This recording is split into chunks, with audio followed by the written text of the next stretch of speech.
박수종의 뉴스 정면 승부. 안녕하십니까, 곽수정입니다. 이 독재의 칼날이 시퍼렇게 살아있던 시절 정치 민주화를 위해 목숨을 내걸고 피를 흘렸던 이 정치적 정의는 분명 진보의 것일 겁니다. 지금 여당이 가지고 있는 기득권이라고 인정을 해야 되겠죠.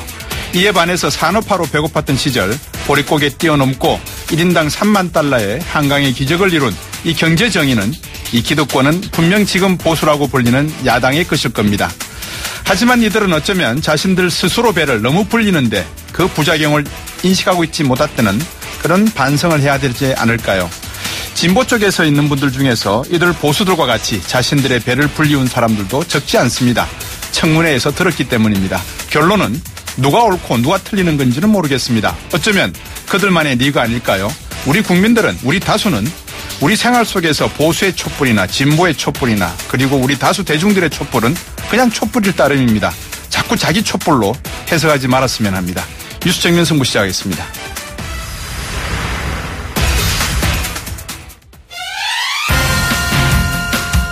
오늘 저희가 준비한 순서 말씀드리겠습니다. 1부에서는 바른정당 정병국 의원 전화 연결하겠습니다. 북핵 위기와 맞물려가지고 지금 한미 FTA까지 이 개정 절차에 착수하게 되었는데요. 오늘 중앙일보 기사 보니까 이 김현종 통상교섭본부장을 참가하는 그런 용비어천과 비슷한 게 또 나왔더라고요, 기사로. 트럼프 행정부는 미치광이 전략까지 거론하면서 통상 압박 수위를 지금 높이고 있습니다. 정병국 의원은 이 국회 동북아 평화협력위원 외교단으로 지난 연휴 동안에 미 국무부 핵심 관계자들을 만나고 왔다고 하는데요. 일부에서 자세히 한번 말씀 들어보겠습니다. 12일부터 시작되는 국정감사, 여러분들 관심 있으시죠? 지금 더불어민주당 여당인데 전 정권에 대한 적폐청산에 집중한다고 밝혔습니다. 현 정권의 적폐청산 기조가 이명박 전 대통령을 향하면서 보수 여사 등이 조금 정치보복이라고 지금 반발하고 있죠. 조금이 아니네요. 그러고 보니까 상당히. 2부에서는 더불어민주당 적폐청산 TF위원장인 박범계 의원 전화 연결해서 입장 한번 들어보겠습니다. 화요일 3부와 4부 여러분 기다리시는 이슈 동상이몽 준비되는 날이죠. 적폐청산이냐 정치보복이냐, 정치권은 국감 앞두고 본격적인 프레임 전쟁에 돌입한 것 같습니다. 누가 이슈 잡고 아젠다 잡느냐, 이 문제겠죠. 경희대 노동일 교수, 인하대 박상병 교수와 함께 다양한 의견 나눠볼 테니까 청취자 여러분들도 많은 문자 보내주시고 참여하시기 바라겠습니다. 우물정 0945, 단문 50원, 장문 100원입니다.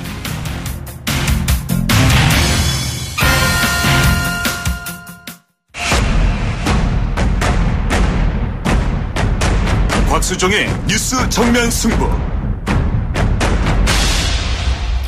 네, 북핵과 더불어서 한미 FTA 개정 문제까지 지금 우리나라는 남한산성 영화도 나왔습니다만 스스로 안에서 스스로 무너지는 건 아닌지 모르겠습니다. 어느 분이 그런 말씀하셨죠. 나라가 망할 때는 안에서 스스로 망하고 그 다음에 밖에서 외적들이 쳐들어온다고 했습니다. 남한산성 김훈이 한 말이죠. 작가가 살아서 죽을 것인지 죽어서 살 것인지, 저도 오래전에 이야기를 저도 한 적이 있습니다만 추석 연휴 기간 동안 여야 의원들이 이 국회 동북아 평화협력 의원 외교단을 꾸려서 미 국무부 핵심 관계자들을 만나고 오셨답니다. 그 가운데 한 분이시죠. 바른정당 정병국 의원과 함께 여러 가지 이야기 한번 말씀 나눠보겠습니다. 안녕하십니까? 예, 안녕하세요. 정병국입니다. 네, 추석 연휴 때 미국 다녀오셨군요. 예, 그렇습니다. 예, 미국 내에서 어떤 이야기들이 많이 나오고 있습니까? 예, 저희들이 그 국무부 관계자들하고 또 미 상하원의 의원들을 쭉 만나고 전문가들도 만나고 왔는데요. 네. 북핵 문제와 관련해 가지고 지금과 같이 위기적 상황을 어떻게 관리를 하는가 네. 하는 문제에 대해서 집중을 했어요. 네. 예, 주로 저희들이 만난 사람들 얘기들은 전쟁으로 연결돼서는 안 된다. 네. 하는 데 대해서는 다 공감을 하는데. 네. 문제는 지금 트럼프 대통령이 지금 들어서고 나서 미국이 시스템으로 움직이지 않는다는 거예요. 예. 지금 미 국무부를 보면 장관 밑에 차관이 3명이 있는데. 네. 지금 현재 임명된 사람은 한 사람밖에 없고요. 그렇죠.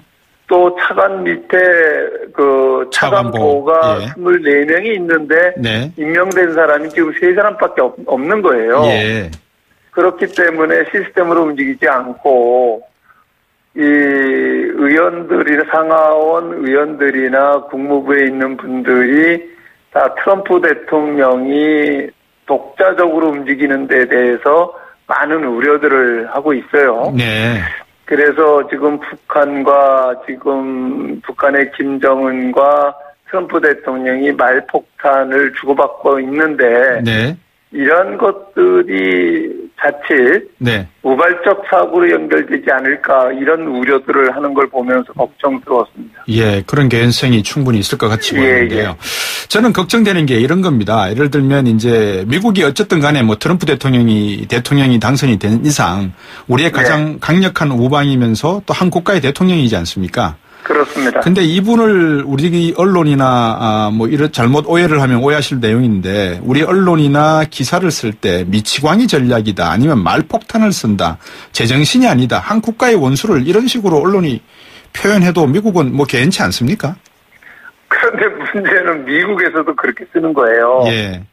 미국이야 자기 나라 대통령이니까. 예, 실질적으로 의회에서도 그런 식의 문제 제기를 하는 사람이 있고, 네. 심지어는 트윗하지 말라라고 네.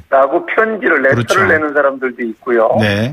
미 언론들은 더하죠, 지금 현재. 네. 상황들이 이런 부분들이 미국 내에서도 한 목소리가 나오지 않기 때문에 예. 우려스러운 측면들이 많은 겁니다. 예, 이번에 국무부 방문하셨다 그랬는데 틸러슨 국무장관, 그다음에 차관 3명 중에서 에드워드하고 몇 번 차관보를 만나고 오신 걸로 제가 알고 있거든요. 예, 그렇습니다. 차관이 3사람 중에 1사람밖에 없어요. 예. 한 분 있는 차관 만났고. 네. 차관보 24명 중에서 3명밖에 임명 안 된 2분 만나고 왔어요. 예, 거의 예. 다 만난 거죠, 그러니까. 그렇네요. 예. 예. 그런데 문제는 그분들이 지금 완벽하게 대통령하고 손발을 맞추고 있지 않다 하는 느낌이 들어요. 네.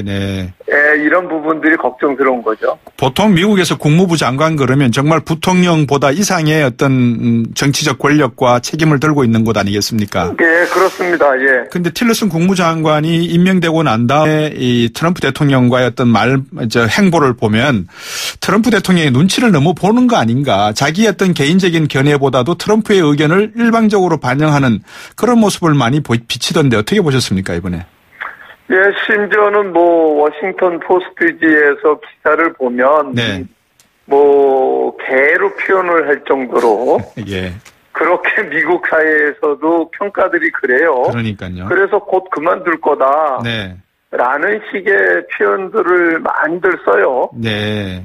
그러는 사람이 지금 미국의 외교 안보를 좀 책임지고 있다는 것은 네.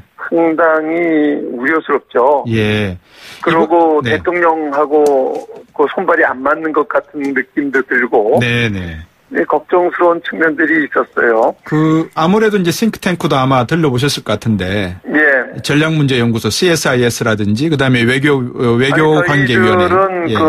존슨 호킨스의 사이스에서. 예. 킹그리치 전 대사가. 네. 전문가들을 한 20여 분을 모아 주셔서. 네네. 같이 거기서 세미나를 같이 했어요. 그러셨군요. 예, 그래서 다방면의 얘기를 들을 수가 있었는데. 네. 그분들도 그런 우려들을 많이 표명을 하면서. 네. 거기에서 의미 있는 얘기는. 네. 결국 미국이 어느 시점을 이제 가장 위험한. 예. 전쟁의 위기로 보느냐. 예. 하는 것에 대해서 이 거리를 가지고 얘기를 해요. 거리 측정을 하기 위한. 네. 북한의 미사일 실험은. 네. 수용할 수 있으나. 네. 어떤 특정한, 예를 들어서 괌이라든지 이런 목표물을 향한 발사는. 네. 바로 이 전쟁으로 인정을 하고 전쟁이 일어날 수가 있다는 얘기를 들었는데. 네. 그러면서 그분들이 걱정을 하는 것은 그것이 거리 측정을 한다고 실험 발사를 했는데 그것이 잘못 오발탄이 나서. 네. 그게 전쟁으로 연결될 수 있지도 않겠느냐 하는 걱정들을 하는 걸 보면서. 네. 우려스러웠어요. 아, 예. 예, 예. 그러니까 어떤 뭐 대화 라인이라든지 어떤, 그런 좀 불미스러운 상황이 발생했을 때, 이건 실수였다라고 하는 소통 라인이라도 있으면 이거는 분명히 좀 가능한데, 그게 없으니까 예. 더 위험하다 이 말씀이군요. 그렇습니다. 예. 미국 함께 이석현 국회 부의장도 같이 다녀오셨었죠? 예, 그렇습니다. 예. 이석현 의원 같은 경우에 협상 차원에서 지금 트럼프 대통령이 이렇게 말하고 저렇게 말한다 이렇게 이야기하는 것 같은데 전병국 의원께서도 같은 의견이십니까? 전 뭐 어떤 측면에서는 그런 측면도 있다고 보이고 네. 워낙에 그 어떤 방향 없이 튀는 공 같아요 지금 막. 네, 그런데 그 직접적으로 제가 밝히기는 뭐하지만은 네. 그 국무성 한 분은 네. 그것이 굉장히 위험한 거다 이렇게 얘기를 해요. 네. 이게 이제 단계적으로 계속 이 에스컬레이터를 타다가 네네. 돌아설 수 없는 데까지 갈 수 있다는 거죠. 자존심 싸움 하다가. 예. 그렇기 때문에 그 물밑 대화가 필요한데 네. 그 부분이 김정은을 일단 북한을 신뢰하지 못하기 때문에 그렇죠. 실질적으로만 세 방향으로 대화는 하고 있다고 그래요. 네. 그런데 그게 실효성이 있겠는가 하는 네. 얘기를 하더라고요. 문재인 정부의 평화체제, 그다음에 유엔 연설 뭐 이런 거에 대한 내용은 한번 들어보셨습니까? 어떻게 미국에서는 받아들이고 예, 그 부분에 대해서 미국 측에서는 네. 이런 거예요. 일관성이 없다는 부분에 대해서 좀 우려를 하고요. 네. 좀 더 일관성 있는 원칙을 가지고 국내에서나 미국과의 대화하는 데 있어서도 네. 특히 이제 트럼프하고 대화하는 데 있어서도 일관성 있는 대화가 필요하다. 네. 입장 표명이. 네. 그런데 그런 것들이 부족하다 하는 것에 대해서 아쉬움을 나타내고 있었고요. 예. 특히 이번 한미 FTA를 하는 데 있어가지고 미 하원 외교위원장. 네. 라이언 외교위원장. 에드로이스요. 예. 에드로이스라든지 아태 소위원장인 테드 요 위원이라든지 위원장이라든지 이런 분은 직접적으로 트럼프 대통령한테 레터까지 내면서 네. 한미 FTA 폐기하면 안 된다. 라고 우려할 정도로 워싱턴 분위기는 네. 폐기로 가는 걸 기정사실로 보고도 있어요. 예. 그래서 참 이게 이제 안타까운 상황인데 네. 그런데 지금 우리는 거기에 대해서 너무 안일하게 대처하는 게 아니냐 네. 하는 정도고요. 심지어는 이런 얘기까지 합니다. 트럼프 대통령이 대통령 선거 공약으로 예. 모든 자유무역협정을 폐기하겠다라고 했는데 네. 모든 것을 폐기할 수는 없지만 시범적으로 하나 정도는 폐기할 수가 있다. 한두 개 정도는. 네. 그게 TPP 이제 그거 폐기한 거고 예. 논의하다가 폐기한 거고 하나가 한미 FTA가 될 가능성이 있고 네. 그 명분하에서 나프타를 살릴 가능성이 있다. 네. 이런 우려들로 얘기를 해요. 그런데 이게 의원들이 하는 얘기거든요. 네네. 그래서 지금 우리나라가 이 한미 FTA 재협상에 대해서 예. 너무 안일하게 접근하는 게 아닌가 네. 하는 생각이 들어요. 이게 뭐 어떤 협상에서 좋은 유리한 고지를 점령하기 위해서다 이런 식으로 접근하는 거는 좀 문제가 있다 이렇게 생각이 듭니다. 정병국 의원도 잘 아시겠지만 통상협상 문제는 의회에서 의결을 하게 돼 있지 않습니까? 그렇습니다. 예. 대통령이 이런 의견을 내는 것은 충분히 의회에서 받아들여가지고 감안할 사항이지 의회가 이게 대통령이 지금 이렇게 고민하고 있다라고 이야기하는 것은 아마 공을 미국 대통령 쪽에다 넘기고 자기들의 이권을 좀 챙기려고 하는 그런 생각인 것 같기도 하고요. 그런 부분들도 많아요. 또 구체적으로 지금 트럼프 대통령이 당선되는 과정 속에서 네. 이 자동차 단지를 중심으로 네. 그 지역에서 많은 표를 법을 얻었죠. 받기 때문에 네. 예, 그거에 대한 공을 돌려줘야 되기 때문에 예. 그런다 하는 얘기도 하는 사람도 있고요. 네. 그러나 어쨌든 간에 지금 한미 FTA에 대해서 트럼프 대통령이나 그 미의회에서 보는 거는 우리가 보는 관점보다 훨씬 심각합니다. 네. 바른정당 입장에서 앞에서 말씀하신 두 가지, 그러니까 미국이 생각하고 있는 한국의 안보 그리고 한미 FTA 이 두 가지에 대한 정책 아니면 방향 어떻게 결론적으로 말씀해 주시겠습니까? 저는 일단은 그 두 가지 다 이 국가적으로 아주 그 중대한 일인 만큼 여야가 있어서는 안 된다 하는 거고 대통령께서 확실한 원칙을 가지고 접근을 해야 된다. 그렇게 생각을 해요. 이 그 두 가지를 가지고 자유한국당하고 합당할 가능성 명분으로는 조금 약하다고 보십니까? 저는 뭐 그런 부분들은 그 자유한국당하고 합당의 전제가 돼서는 안 되고요. 전제가 될 수도 없고요. 이 문제는요. 어떤 게 전제가 돼야 될까요? 그럼 자유한국당하고. 기본적으로 저희들 창당 정신이죠. 그 여태까지 우리가 새누리당을 중심으로 지금까지 보수를 대변한다고 했는데 보수 제대로 대변하지 못했고 특정한 세력을 위한 사당이었던 거죠. 근데 지금 자유한국당 보면은 어떤 원칙을 가지고 그 당을 운영하는 게 아니라 또다시 사당화되고 있는 거 아니에요? 홍준표 그 당대표를 중심으로 한 사당화다. 그럴 정도로 일방적으로 나가잖아요.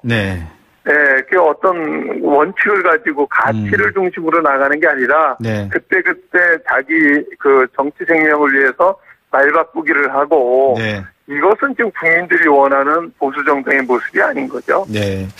저는 개인적으로 참 보수가 어쩌다가 이 지경까지 됐는지는 모르겠습니다만 정병국 의원을 비롯해서 바른정당의 많은 분들이 이 자유한국당과 깊은 고민에 한번 말씀을 좀 나눠보시는 것도 좋지 않겠나 하는 생각도 해보겠습니다. 저는 뭐 그건 중요하다고 보는데요. 그러나 기본적인 전제가 필요하죠. 어떤 전제가 무조건 되고 그 선거를 앞두고 그 정치공학적으로 접근하는 건 잘못됐다고 보고요. 기본적으로 우리가 그 보수의 가치를 실현하기 위해서 정책적인 측면에서 어떤 입장을 견지를 해내야 되는가 이런 부분에 대한 깊이 있는 고민이 좀 필요하다고 봐요. 알겠습니다. 다음 기회에 한번 그 깊은 고민의 내용에 대해서 한번 여쭤보도록 하겠습니다. 오늘 말씀 잘 들었습니다. 감사합니다.